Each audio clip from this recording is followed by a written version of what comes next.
Once the ribosome is assembled with the charged initiator tRNA in the P site, polypeptide synthesis can begin. There are three key events that must occur for the correct addition of each amino acid. First, the correct amino acid tRNA is loaded into the A site of the ribosome as dictated by the A site codon. Second, a peptide bond is formed between the amino acid tRNA in the A site and the peptide chain that is attached to the peptidyl tRNA in the P site. P site और A site में जो amino acids हैं उनके दरमियान peptide bond बनना चाहिए. This peptidyl transferase reaction results in the transfer of the growing polypeptide from the tRNA in the P site to the amino acyl moiety of the charged tRNA in the A site. Third, the resulting peptidyl tRNA in the A site and its associated codon must be translocated to the P site so that the ribosome is poised for another cycle of codon recognition and peptide formation. तो जब peptide bond बन गया और जो polypeptide है उसको transfer कर दिया गया अमाइनो एसाइल टीआरएनए पे, तो इसका मतलब है कि अब ए साइट पे amino acyl tRNA with a long polypeptide जो है वो मौजूद है. अब ए साइट तो ऑक्युपाइड है. अगर इसको आगे प्रोसीड करना है तो इसका मतलब है ये जो राइबोसोम है ये थोड़ा ट्रांसलोकेट हो, थोड़ा मूव करे, और इसके मूव करने से अब जो ए साइट है वो फ्री हो जाएगी. अब ए साइट जब फ्री हो गई है तो यहाँ पे एमआरएनए का एक और कोडॉन जो है वो यहाँ पे आ गया है. इसका मतलब है एक और टीआरएनए जो है अमाइनो एसाइल टीआरएनए वो इस कोडॉन को रिकग्नाइज करेगा और आके इस ए साइट पे अटैच होगा. As with the original positioning of the mRNA, this shift must occur precisely to maintain the correct reading frame of the message. तो जैसे स्टार्ट कोडॉन में हमने कहा था ना कि ये पोजीशनिंग और ये आइडेंटिफिकेशन जो है बड़ी करेक्ट होनी चाहिए, बड़ी एक्यूरेट होनी चाहिए, अदरवाइज पूरा रीडिंग फ्रेम ही चेंज हो जाएगा. ये जो ट्रांसलोकेशन है ये भी उतनी ही एक्यूरेट होनी चाहिए. अगर इसमें भी एक न्यूक्लियोटाइड कम या ज़्यादा ट्रांसलोकेट हो गया तो रेस्ट ऑफ द एमआरएनए का रीडिंग फ्रेम ही चेंज हो जाएगा. Two auxiliary proteins known as elongation factors control these events. Both of these factors use the energy of GTP binding and hydrolysis to enhance the rate and accuracy of ribosome function. Unlike the initiation of translation, the mechanism of elongation is highly conserved between prokaryotic and eukaryotic cells. तो ये जो elongation का process हो रहा है ये eukaryotic और prokaryotic में एक जैसा है, और ट्रांसलेशन इनिशिएशन जो है ये प्रोकैरियोट्स में और यूकैरियोट्स में डिफरेंट है. Amino acyl tRNAs do not bind to the ribosome on their own. Instead, they are escorted to the ribosome by the elongation factor EFTU. EFTU इन्हें लेके आता है और बाइंड करवाता है. ये खुद से आके बाइंड नहीं कर सकते amino acyl tRNAs.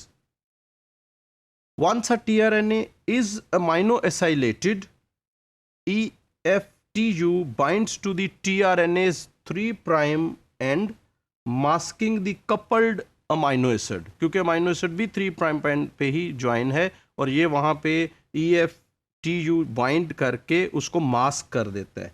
This interaction prevents the bound amino acyl tRNA from participating in peptide bond formation until it is released from the EFTU.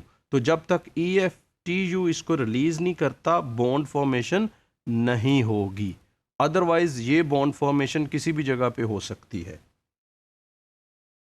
Like the initiation factor IF2, the elongation factor EFTU binds and hydrolyses GTP and the type of guanine nucleotide bound governs its function. EFTU can only bind to an amino acyl tRNA when it is associated with GTP.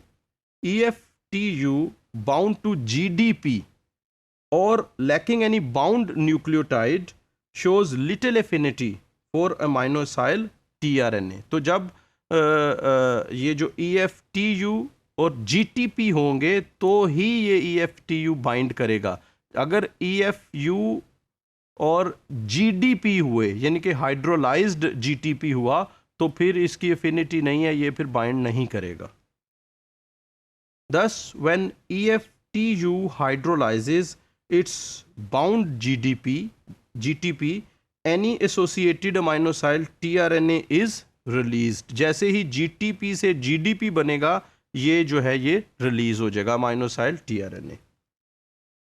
The trigger that activates the EFTU GTPase is the same domain on the large subunit of the ribosome that activates IF2 GTPase when the large subunit joins the initiation complex. तो आपको याद होगा initiation complex में जब जो है larger subunit आके bind करता है तो उस वक्त IF2 GDP complex जो है वो रिलीज होता है. तो जब तक IF2 GTP रहता है वो बाइंड रहता है.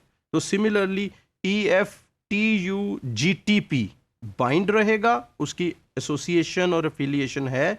जैसे ही EFTU GDP बनेगा तो वो रिलीज हो जाएगा.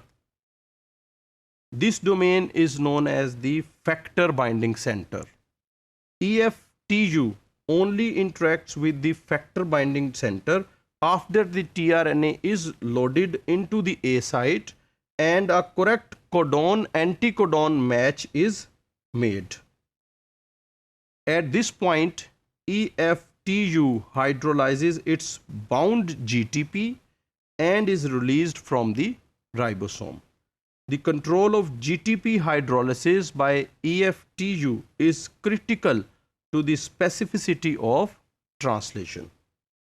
इसमें आप देख सकते हैं कि पहले जो है ये राइबोसोम है और इसका A साइट जो है ये फ्री है और ये जो है ये अमाइनो एसाइल tRNA है और इसके साथ ये EFTU फैक्टर और GTP ये बाइंड करेंगे और इसको एस्कॉर्ट करेंगे A साइट तक और A साइट पे ला के ये खुद जो हैं ये डीटैच हो जाएंगे और फिर अब अमाइनो एसाइल tRNA जो है वो A साइट पे बाइंड कर सकेगा, अदरवाइज ये A साइट पे बाइंड नहीं कर सकेगा.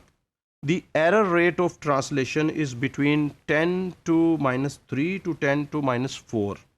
The ultimate basis for the selection of correct amino acyl tRNA is the base pairing between the charged tRNA and the codon displayed in the A site of the ribosome. तो ये mismatch होता नहीं है, लेकिन ये जो wide करता है मिसमैच को ये मेनली डिपेंड करता है mRNA के कोडॉन और tRNA के एंटीकोडॉन में जो बेस पेयरिंग होती है.